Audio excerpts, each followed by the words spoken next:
I'm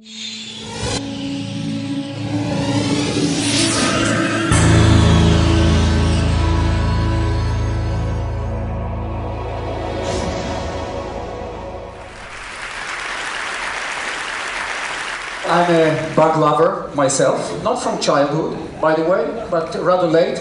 When I majoring in zoology at Tel Aviv University, I kind of fell in love with bugs. And then within zoology, I took the course or the discipline of entomology, the science of insects.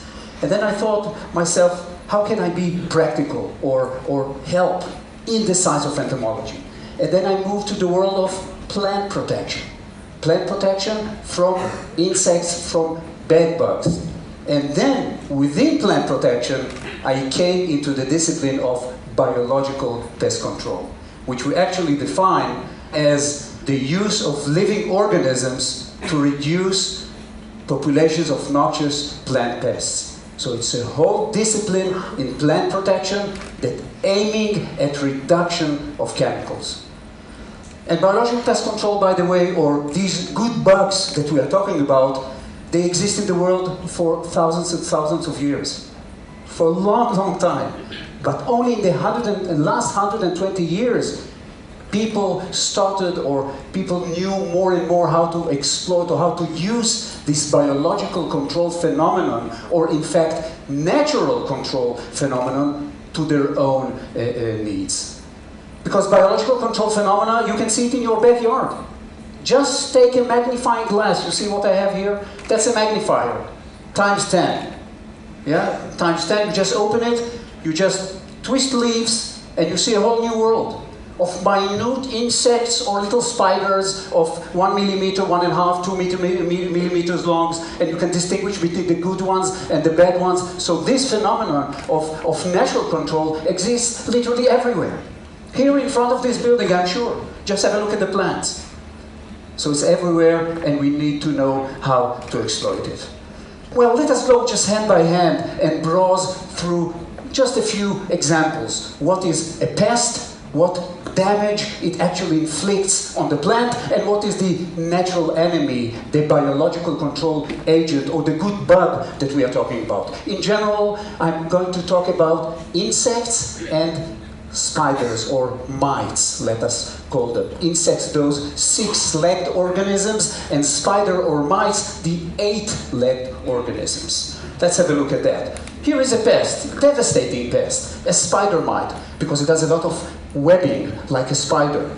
You see the mother in between, and 2 daughters probably on the left and right, and a single egg on the right-hand side. And then you see what kind of damage it can inflict. On your right-hand side, you can see a cucumber leaf, and in the middle, cotton leaf, and on the left, a tomato leaf with these little stippling. They can literally turn from green to white because of the sucking, piercing mouth parts of those spiders. But here comes nature that provides us with a good spider. This is a predatory mite, just as small as the spider mite, by the way. 1 millimeter, 2 millimeter long, not more than that.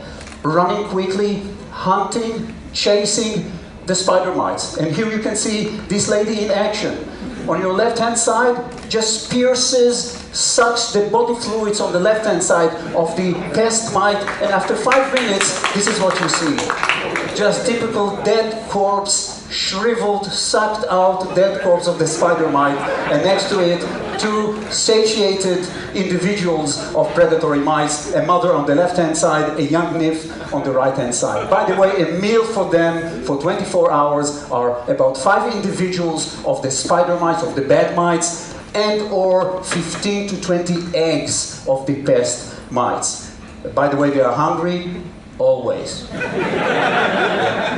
And there is another example, aphids. By the way, it's springtime now in Israel. When temperature rises sharply, you can see those bad ones, those aphids, all over the plants. In your hibiscus, in your lantana, on the young, fresh foliage of the spring flush, so-called. By the way, with aphids, you have only females. Like Amazons, females giving rise to females, giving rise to other females. No males at all. Parthenogenesis, what's so-called.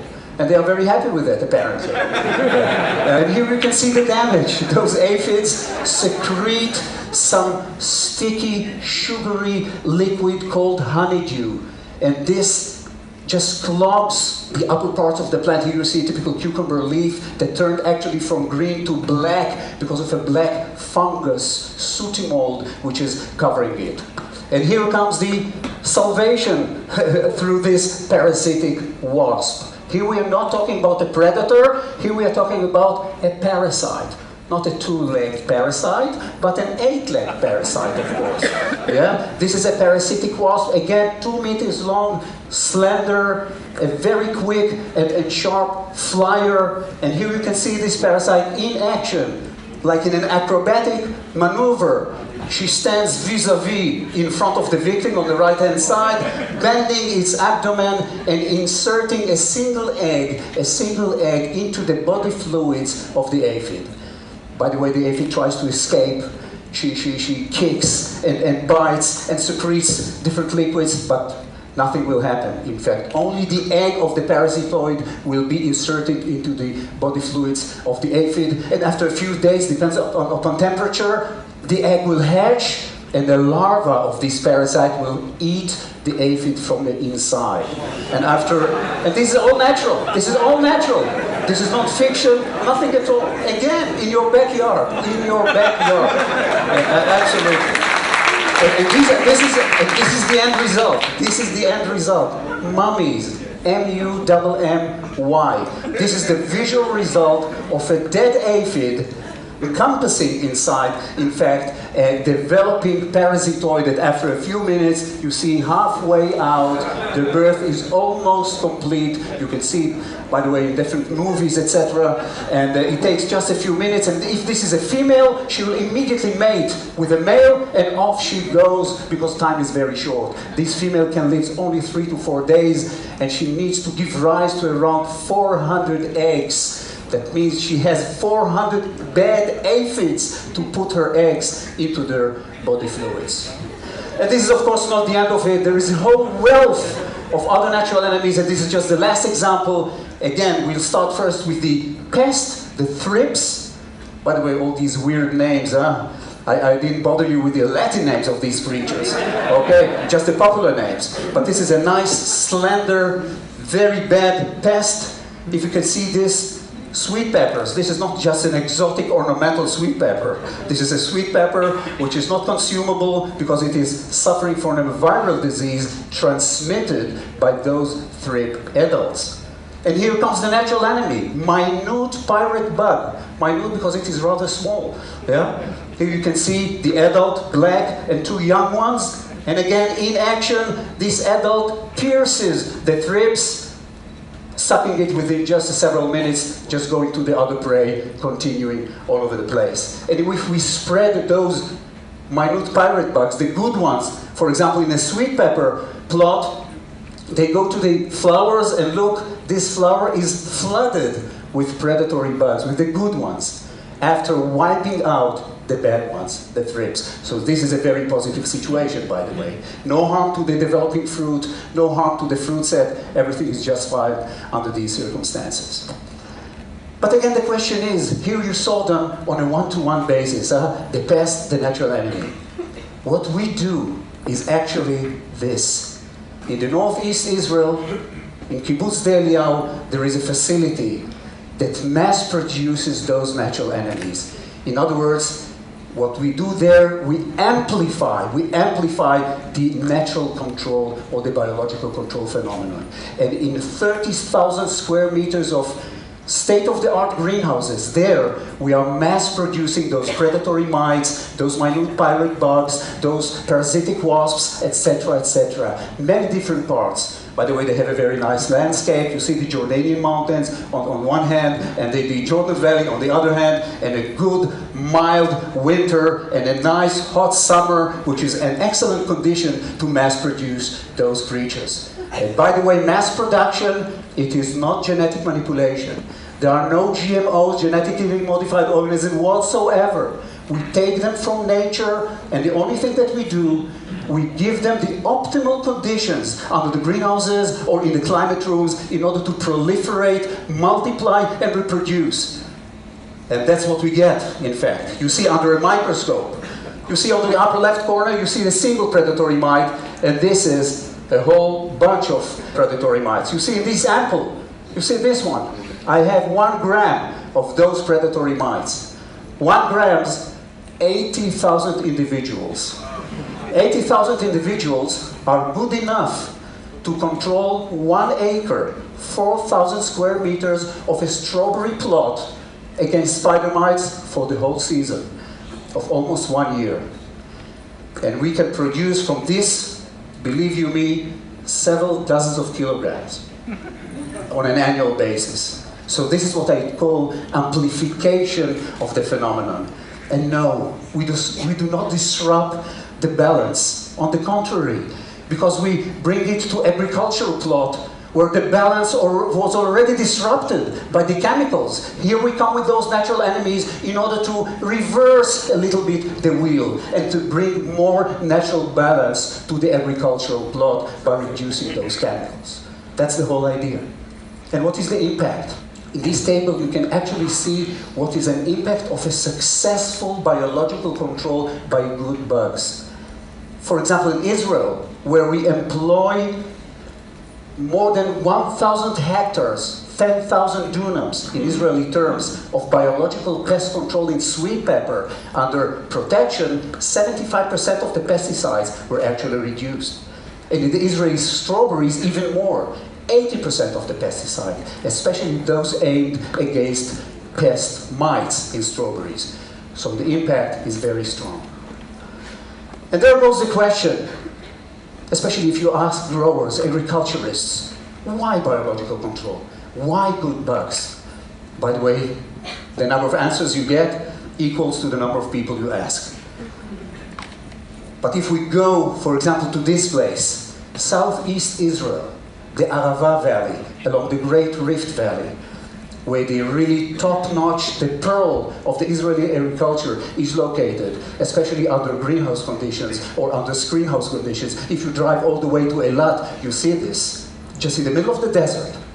And if you zoom in, you can definitely watch this.